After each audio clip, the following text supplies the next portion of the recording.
watch the tennis match and see a player hit that insane shot and wonder how in the world did they manage to do that? Well, today I will be showing you the proper steps to take for you to master that shot. My name is Bryce Rodriguez. I was a 7 UTR in Southern California, and I am part of the Purdue's club tennis team here. Today, we will go over the prerequisites that you will need, the proper steps to take, and the common misconceptions of the shot that can lead to injury and error when you are trying to hit it. For the prerequisites, you'll need a tennis racket, some balls, and then also a friend to hit with, and a tennis court, and then the appropriate attire. This will include proper shoes, short t-shirt, etc. So you may be wondering to yourself why you should learn this shot. And while it is flashy, the main reason is that it really does help when you are in a sticky situation and need something to get you out of it and slow the point down. This is agreed with by Lon Shapiro, who is a professional tennis coach, and also Central Tennis Lessons, who is on YouTube. Now let's go off to the court and start learning how to hit the shot. So now that you have arrived to your tennis court with your friend, let's get straight into the first step. We will be going over the proper grip for you to use. So you're going to want to take your tennis racket and you're going to want to angle it like this. And you're going to want to look at these kind of edges that are into your racket. These are called the dims. You're going to want to take your hand and put this dim right into this little edge area of your hand. And this is going to be called the continental grip that we will use for the shot. Now that you have the proper grip for this shot, let's move on to step 2. We will be going over where you should be hitting the ball at the proper height for you to get that ball over the net with good clearance. So you're going to want to stand about 3 feet from the net, and you're going to want to take a ball, and you're going to want to start just letting it bounce like this. The ball should be around this height for you to hit when you're going to hit the shot. So for instance, you let it go, and then you also, while you're doing this, you want to get your body over the ball, because that's very important. That's a key step for when you're hitting the shot. So right now I'm just going to let the ball bounce and just get used to the fact of the ball being right there and having my body over that ball. Now that you are used to the ball being at that certain height and your body going over it, let's move on to step 2. Step 3 is going to be you bouncing the ball like you were just doing in the previous step, and you starting to hit it at that point of contact that you were doing in the previous step. So right now, I'm going to be bouncing the ball and just hitting it and getting used to my body going over the ball and the ball being at this height that I mentioned. So it doesn't matter where the ball goes, you just want to get used to the ball being there.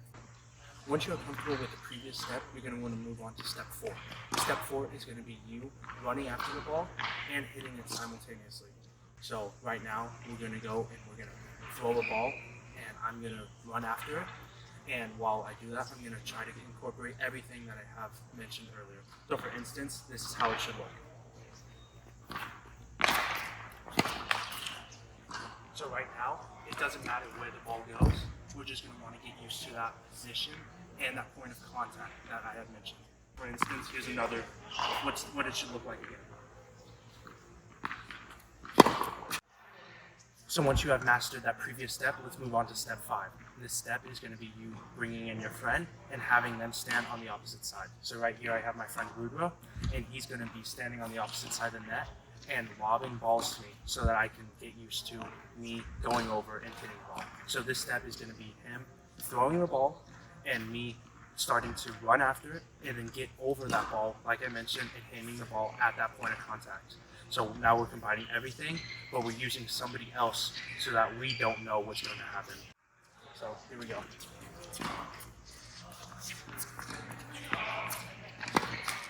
So this is going to allow us to understand what should go on. And so it doesn't matter where you're hitting it, just start to get used to it. And getting used to that, you have to kind of predict what's going to happen. So let's do this one more time. So let's move on to the final step. The final step is going to be you adding everything together, but now we're going to be practicing real life scenarios.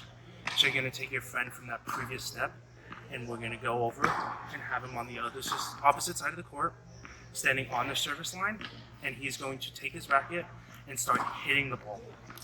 And this is going to get you used to predicting where the ball is going to go and how you should hit it. So right now we have him over there. He's going to take a few balls and start lobbing them for me. And now I'm going to combine everything that I have mentioned and start putting it together. So let's get into this.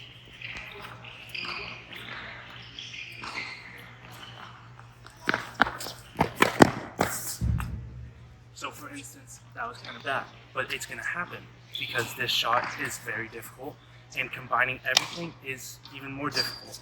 So this is definitely going to be one of the harder steps, but after this, you should be able to learn it and master it. So let's take one more and we'll see how it should actually go.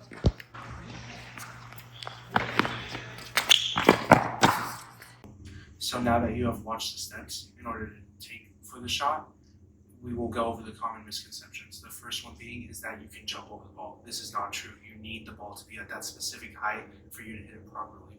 The second one is that you can do this at any given time during whatever seasons, which is not true because this can lead to major injuries. In today's video, I have reviewed the prerequisites that will be needed for the shot, the proper steps that you should take, and the misconceptions that can happen. Thank you guys for watching, and I hope that you will be able to impress some people while you're on the tennis court.